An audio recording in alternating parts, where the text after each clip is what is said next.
The Tom Woods Show, episode 715. Prepare to set fire to the index card of allowable opinion. Your daily dose of liberty education starts here. The Tom Woods Show. Folks, one of the first things you figure out when you become a libertarian is that all the U.S. presidents your teachers told you were great were terrible. Learn the true history of the U.S. presidents and their crimes against liberty in our new course on the presidents. Check it out at freehistorycourse.com. Hey everybody, it's almost that time. Bob Murphy and I are hosting a cruise in October 2016. It's the Contra Cruise, named after our podcast Contra Krugman, and we've got a lot of terrific things lined up. How could this not be the best time you've ever had? Check it out at contracruise.com.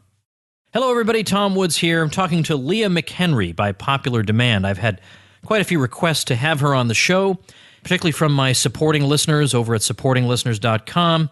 She is an independent musician and also a libertarian. In fact, I think I first saw her over on Anarchast, which is the program that Jeff Berwick hosts. So I thought I'd have her come on and talk about her story. I mean, it's great. It's an interesting thing about how somebody in the internet age is able to build a career, is able to create a following out of nothing, really out of nothing, starting at ground zero and building from there thanks to the different ways you can get your message out, and in this case, get your music out through the internet. So it's an interesting story. And, you know, I love entrepreneurial stories like this, and we haven't told one in a while, so I thought I would talk to Leah McHenry. Leah, welcome to the show. Oh, my goodness. Thank you so much for having me. The other day, I was in the car. We were listening to some of your music, and by we, I mean my 13-year-old daughter and I. And, you know, there are some great independent musicians out there that I've gotten to know and really like, and there are other independent musicians where you say to yourself, I think I see why this person is an independent musician. We listened to your music and we loved it. We looked at each other and said, okay, she's good. So, thank you. Thank you. Yeah, I don't want to have to come on here and make things up. I like to be able to tell people honestly, I really enjoyed what you're doing. Now, and I noticed that with quite a few of the songs that we played, you know, you've had quite a few listens and views on YouTube. So you've managed to make a bit of a name for yourself out there. So there are a lot of different angles I want to take here. I want to take the angle of being an independent musician in the age of the internet. Also, you and I seem to have very compatible political views, so I certainly want to get to that in a little while. But tell me, first of all, let's give us some background. How long have you been in music, and how long have you been in music where you've been really using the internet as a tool to become better known? Yeah, so I've been a songwriter since I was about a teenager. I've done a lot of songwriting, but it's funny, I didn't really pursue music as a more serious hobby, which is kind of what I still consider it, until after I was married and had kids. And so it's funny because I feel like my whole career has been completely backwards compared to the typical progression of what musicians would normally do. Normally they, tour while they're young and see the world and do all that. And then later on, they'll settle down with family life. Well, I've done it completely backwards. And so I just think, that even I still pinch myself the fact that anything has even come of it. Like, it's amazing to me. Well, tell us a little bit something about what your music is like. Assume you're talking to people who are unfamiliar with you. How would you describe it? So my fans coined the term the metal Enya. And so I think that really summarizes the genre nicely, where it's like Lord of the Rings fantasy inspired stuff combined with some of the elements of rock and heavy metal, and creates kind of an ethereal metal experience. Now, when you say metal, though, and you say there are some aspects of metal, you don't mean what a lot of people often associate with metal, which is the growling voice. Right. So yeah, these days, so within any genre, you have a lot of subgenres and even subgenres below that. And so metal, just like you would say country music, it can take on all different kinds of forms. So when I say metal, I'm just talking mostly about adding the guitar and drum aspect of it. And my vocals are completely the opposite of what you would find in a lot of heavy metal, which is, my vocals are very ethereal, very feminine, very angelic style. And so I'm combining that world with some of those aspects of heavy metal. So just my favorite parts, I'm putting them together. So how much music have you produced that you've released to the public? I've done 2 full-length albums, and I've done 1 EP and a few singles. Okay, and have you just finished something? Are you working on something now? What stage are you at? I'm in the writing stages of possibly my next album. I definitely plan on continuing what I've been doing. But because I have such a busy family life, I don't know if you knew, I have 5 kids, all under the ages of 10. So because of that, I chip away at things. And so because we've got lots of other stuff, lots of life happening. So, I work on it as I can, and my fans are very understanding, and they love it. Well, I have 5 children as well, ages 13 and under. And we had 3 under 3 at one point, and all 3 of them were in diapers at the same time. So I've been there. I think we can share a lot of stories in that regard. All right, so that, again, makes you unique. I mean, you already said that you followed the career a bit in reverse, compared to how most musicians would. So, and you have a fan base that understands. You have 5 children.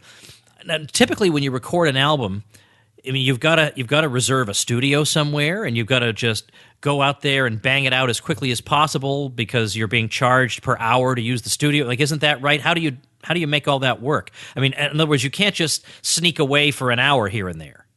Yeah, well, actually, I do a lot of it at home. And in fact, my last album was a kind of an international collaboration. I had players in Europe, and my mixer was in Germany, and I had a player in Holland, and just people all over. And so a lot of the writing we did at home, a lot of the pre-production. And then by the time you go into the studio, actually the drums were recorded in Germany, so I wasn't even there. And I personally went into a local studio here to record all my vocals. And for that, it was like three or 4 days of just actually, and I was like 7 or 8 months pregnant with my 5th baby when I did that too. So at that point, my husband took over the household. He's awesome with our kids. I just love him.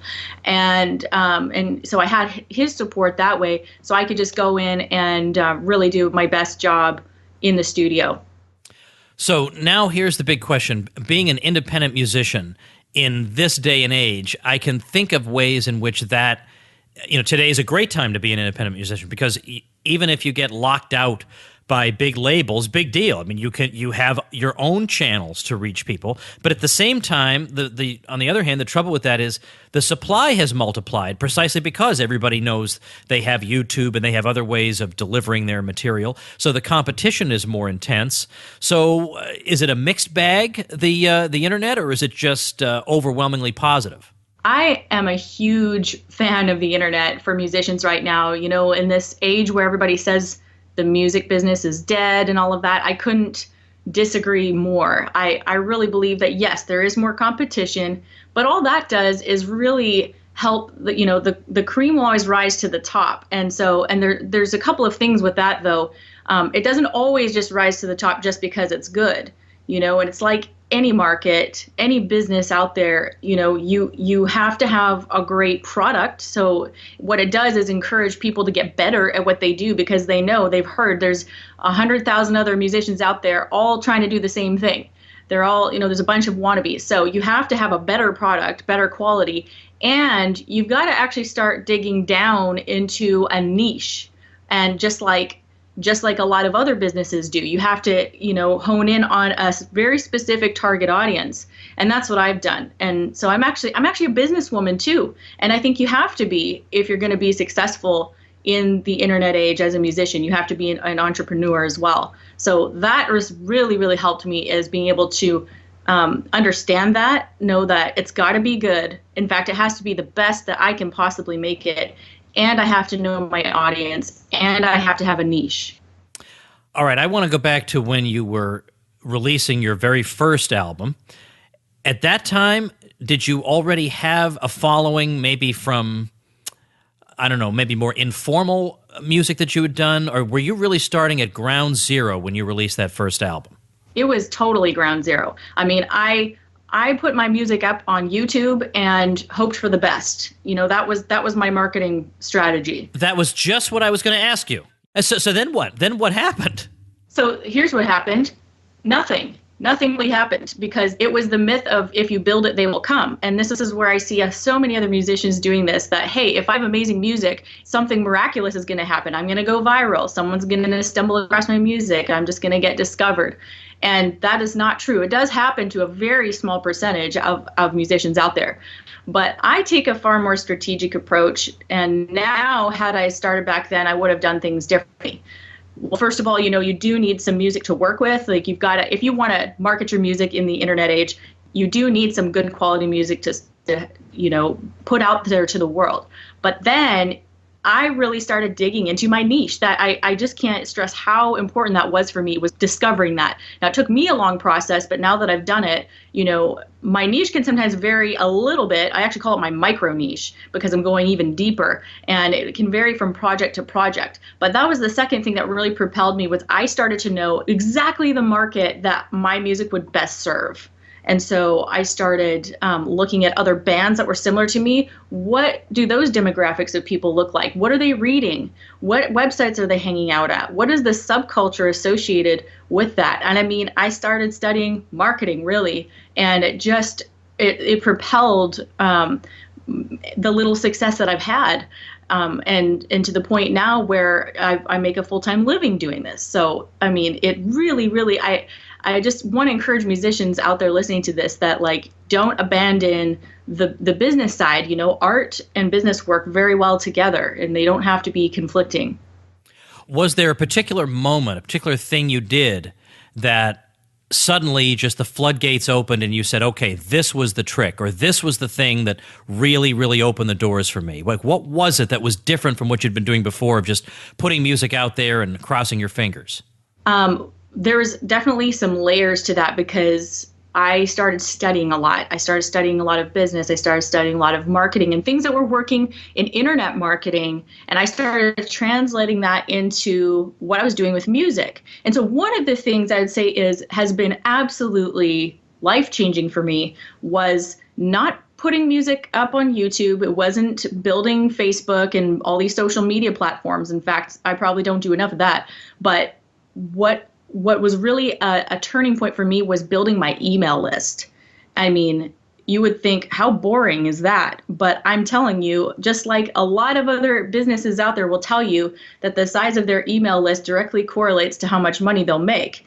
And it's still true. Email isn't going anywhere. And so the fact of the matter is that anything could happen to one of these social platforms, and you don't own those platforms. You don't own your page on YouTube. You don't own your page on Facebook. You could get hacked. They can do anything.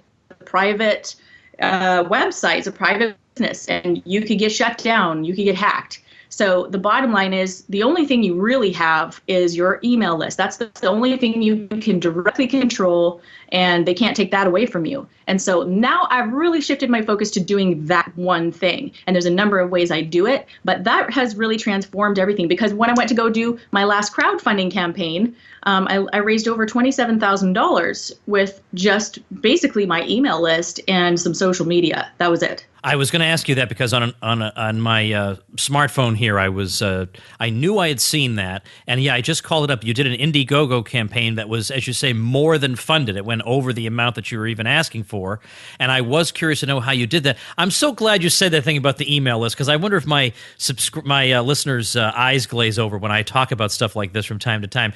That really is the key.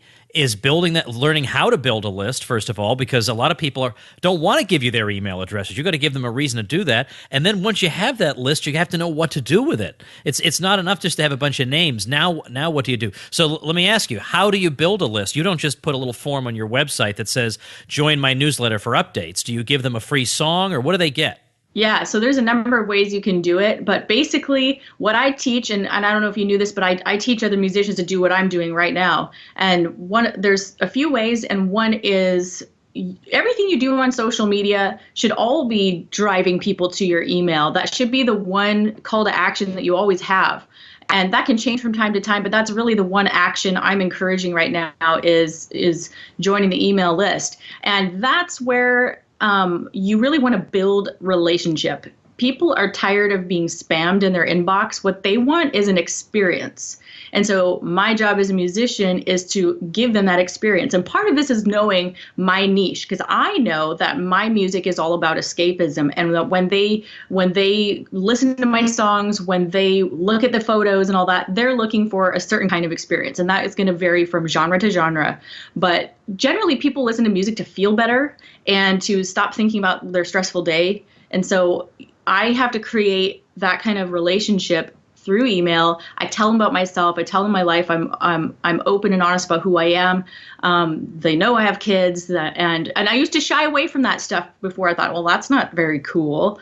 And now I realize, that very thing that kind of made me feel shy is the one thing I really need to incorporate into who I am, because in this internet environment, people just want transparency. They want to know who you really are. They want you to be authentic. And so I incorporate that into my email strategy, into my social media. But building relationship and community and actually culture is really what has given me any success at all. Now, this crowdfunding, was that for your second album? It was for my latest album. So yeah, my second full length. That's right. All right. So by that point, you had built up a following, and you thought to yourself, I've seen a lot of people use crowdfunding, and by the way, we've all seen very worthy projects fail to meet the goal. And we've seen completely frivolous projects way more than meet the goal. So no matter how good you feel about what you're doing, you have to enter that with a little bit of hesitation. Mm-hmm. So when you clicked to start that thing going, did you have any expectation in your mind, or fear, or hope, or what were you thinking? That one campaign was a total act of faith on my part, and I've learned so much since then. And I'll tell you something that I just actually am doing right now, because I'm thinking of doing another one and what I've learned about it. But with that campaign, I was terrified, and it was a huge risk. And I also set it to either to the setting where I have to raise all of the funds or I get nothing. So I was really going out on a limb there. But I was communicating with the fans. Hey, I'm thinking about doing this. What do you think? And I actually asked them, what do you think? What would you like? What are your ideas? Do you think this is a good idea? And I get feedback first. It's like, running a test market before you actually go create the product that nobody actually wants. And I think that's a huge important part of what musicians should be doing. It's funny, before we went on, I left out another musician I've had on. I've had on a guy named Steve Hogarth from a British band named Marillion. And they basically, in the 1990s, when the internet was, nothing compared to what it is now, they pioneered the idea of crowdsourcing. They basically said, they said to their fan club, would you be interested in basically in helping us fund our new album? And we'll put your name in the sleeve, and you get it before anybody else. But you have to buy the album before we even produce it. If you're interested in that, send an email to yes@marillion.com. And if you're not, send one to no@marillion.com. And that way, they didn't even have to read the emails; they just had to count them. And they got so many that they went ahead and did it, and the response was terrific. And these are things that now it seems obvious, but then they were just giving that a try, and it just worked astonishingly well. And that was also a case where they were a European band. They couldn't seem to make American tours work. So their American fans used crowdfunding to get them over to the U.S. And they said, here's the money to get you here. We'll still buy tickets once you get here. So if you are producing a good product and you build up that fan base and you know how to promote yourself, those three things, it seems to me that the internet is a tremendous tool, and that when you have these wonderful successes, it's it's one of these moments when you can just be thrilled to be alive at a time like this. Absolutely. If it wasn't for the internet, nobody would know who I am. I'd still be writing songs in my basement, and that would be the end of it. So who would have thought that a homeschool of kids would be making a living from her music, and I don't leave my house. How is that? That would never have been possible even 15 years ago. Yeah, totally not possible. Now, you describe yourself as a libertarian? Yes. All right. So tell me a little bit about that. And of course, to me, I personally see a link between libertarianism and people who become entrepreneurs and who work for themselves and who carve out some kind of a space for themselves. They figure out how to do it, and they don't take anything from anybody. I see that there's a kind of commonality between those two things. In other words, the way you're living your life and your views about the way the world should be are not a million miles removed from each other. No, I totally agree. I see that, and I think there's a lot of musicians out there who maybe they don't know they are kind of libertarian, but they're living, they're living the lifestyle and they're making choices that kind of are. So does that have any bearing in your music, or is your music just sealed off from your political views? Oh, it definitely affects my music and lyrics and all of that. I believe that whoever you are, whatever your beliefs are, I do think that comes through your art. It's pretty hard to separate the person from the art that manifests from the person. I think that's pretty difficult to do. So yeah, you'll notice some libertarian themes in some of my lyrics. You'll notice my faith in my lyrics. I think all of that comes through the art. What are some of the things that you write about? A lot of times, I'm just going to a different place. I'm escaping from diaper land in my world. And so I'll go to my imagination. I'll get inspired. I'll do research on places or historical events. And I kind of use that as a springboard for lyrics. And so, yeah, I'll write about fantasy themes. On my last album, there was a couple of songs that were inspired by the Narnia series that I was reading reading to my kids at the time. We were going through that series. So just some of the visual pictures that I get will inspire a whole song. But it's not necessarily directly about the books or directly about a character, but it just inspires me beyond my normal, homework and washing dishes type of life. Do you ever do live performances?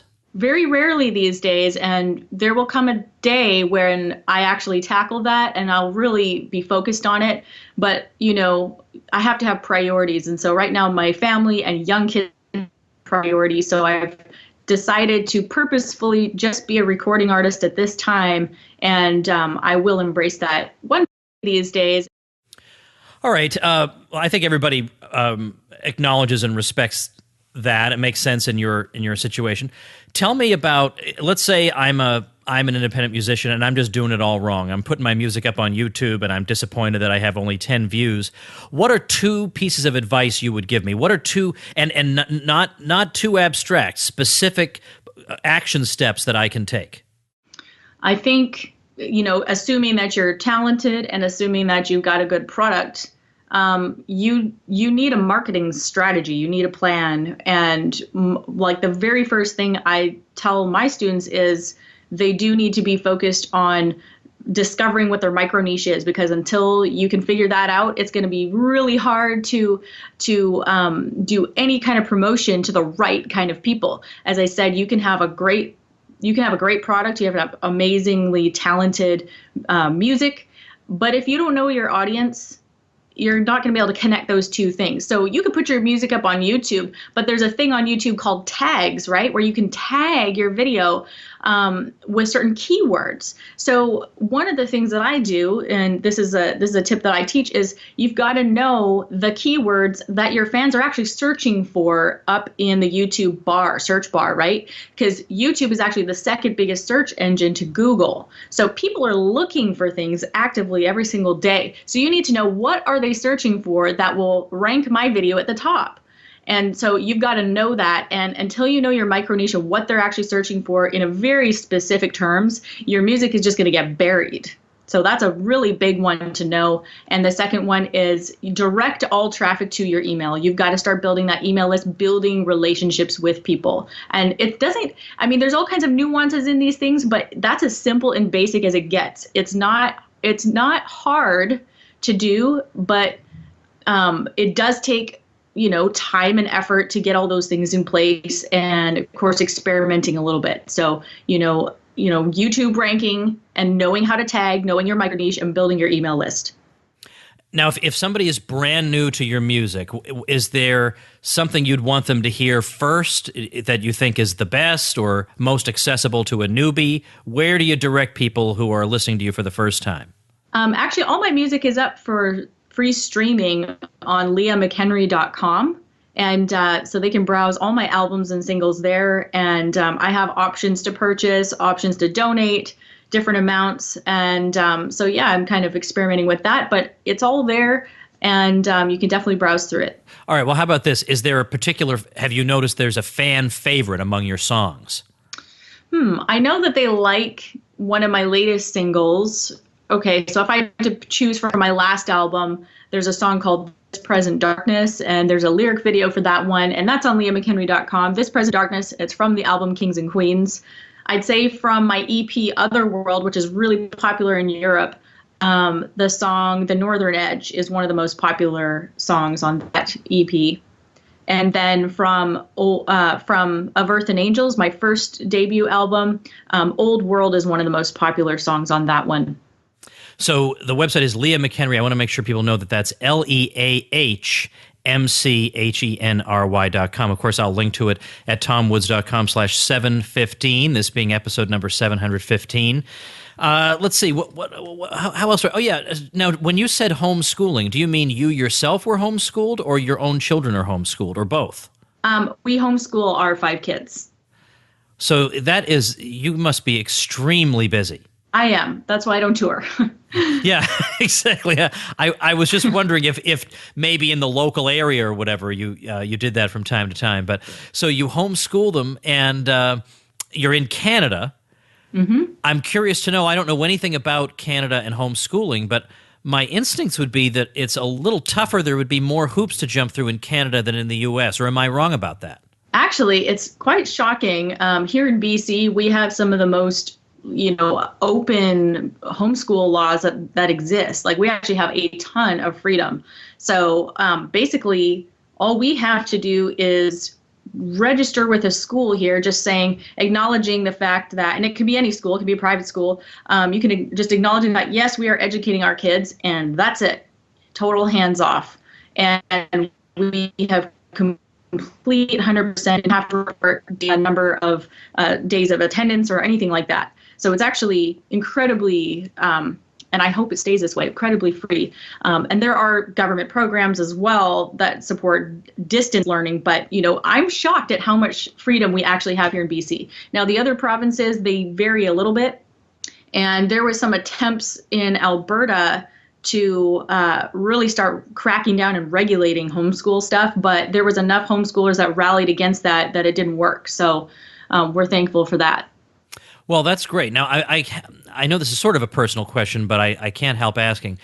In deciding to homeschool your kids, what were the main 1 or 2 motivating factors? I'd say one of the main reasons was the realization, and this happened actually while my firstborn was still a baby. We just happened to hear some sermons and lectures on this that really opened our eyes to the fact that education is actually a parental responsibility. It's not the role of the government to educate. And that opened our eyes when we realized that. I mean, it completely affected every decision we made from there on out. So learning what proper roles are and why, and what is the standard for that, and who says, and pros and cons of all of that, that informed our choices from there on. So from the time, our son was a baby, we considered, hey, we're homeschoolers. Well, very interesting. And yeah, it is funny how sometimes you can just get a raw insight like that and realize, hey, wait a minute, if I really absorb and internalize this insight, it really is going to affect the way I have to live my life, and that includes the way my own children are educated. Well, I'm thrilled for your success, and I think you have such a unique story, and you're right that letting people know who you actually are is actually something they want, and it's unique. It's not some phony baloney manufactured product, but it's a real person. So it sounds to me like you're going about it exactly in the right way, and I have no advice to give you because you already know what to do. So all I can say is thanks for your time and best of luck, and I'm going to try to drive you some traffic over at leahmchenry.com. Oh, thank you so much. And I'm also would just love to add too that if there's other musicians out there who are wanting to do what I've done, I mean, I've been very strategic in this whole process and building a fan base to where my husband was able to quit his construction job, and we're doing this together. My music business, that's what we do now. And so now we're both working from home and we're with our kids all the time. It's amazing. And I never thought that would be possible in the internet age, but it is. So if anybody is wanting to be encouraged, I do have some free trainings over on our website at savvymusicianacademy.com. And I also have a free webinar where I dig into the specific 5 ways that I actually have created multiple streams of income for music. And that is at explodeyourfanbase.com. All right, we're going to put all those links up at tomwoods.com/715. So check those out there and pay Leah a visit. And Leah, thanks again for your time today. Thank you so much for having me. All right, everybody, before I let you go, a few things. A debate that I wanted to have on the show looks like it has fallen through. I wanted to do a debate with Ed Stringham. Ed has been on the show a couple of times, and he just had an article in the Wall Street Journal on the subject of the police and is there really a war on the police and what do the numbers really show? I wanted to have him come on and debate Heather McDonald of the Manhattan Institute, who has a new book out called The War on Cops, and I thought that would make for an interesting discussion because he isn't entirely convinced of her thesis, and I thought that'd be a good back and forth. And unfortunately, her people have refused to do it. They were not opposed to having her be a guest on the show, but I thought it'd be much more interesting to have her talk to Ed. And of course, you guys know I'm a fair debate moderator. There would have been no problem there. But her side has refused to do it. So that's where the fault lies. Unfortunately, I wanted to have that debate. Looks like that's not going to happen. However, I am cooking up a debate so juicy that should be taking place sometime in the next few weeks that it is going to make you forget for all time the failed debate about the police. Okay, it is so juicy, I won't even have to tell you this is the debate I was talking about. You'll know, my friends. Oh, you will know. All right, a couple other things. There's another one-day sale. They don't usually put these back-to-back like this. I don't know why. Maybe people didn't respond to their first one. I don't know. But Bluehost, that hosting company, web hosting company that I promote, is having a one-day sale. Nobody else knows about it except me and the few other affiliates they have. So I'm giving you advance notice. This is, again, like insider trading. That's what you get when you listen to the show. It is this Wednesday, August 17th, 2016, and it'll be $2.95 a month for web hosting. That's just ridiculous. So if you're thinking of starting a website, don't start it till Wednesday. You know, hold your fire and then grab it on Wednesday because that is a fantastic deal. And, of course, if you do it through my link, you get all my goodies, video tutorials, plus publicity on the show and a backlink on my site. This is worth its weight in gold. So check that all out, including the link, everything you need to get this super deal at tomwoods.com/publicity. And I will mention that there is a show listener who has just started his own website. It's humblehands.co, not .com, humblehands.co. It is a place where he's consolidating all his various family businesses. And as he said in his email to me, he said, "We started farming about 3 years ago here in Dresden, Ohio, when we saw how much government regulation was making our food unhealthy. We love raising all natural, chem-free, pastured pigs and chickens for our community. We homeschool and sell barefoot books to support the kids' curriculum. We use and sell essential oils to support the health of our family. And they also help women with postpartum depression." So all kinds of different things under one umbrella, and that umbrella is humblehands.co, and I will be linking to that as the listener website mentioned over at tomwoods.com/715. So again, if you'd like this kind of shout out for a site you have not yet started yet, check out tomwoods.com/publicity to get all the details of how to do that. All right, that's it for today. See you tomorrow. Become a smarter libertarian in just 30 minutes a day. Visit tomwoods.com to subscribe to the show for free, and we'll see you next time.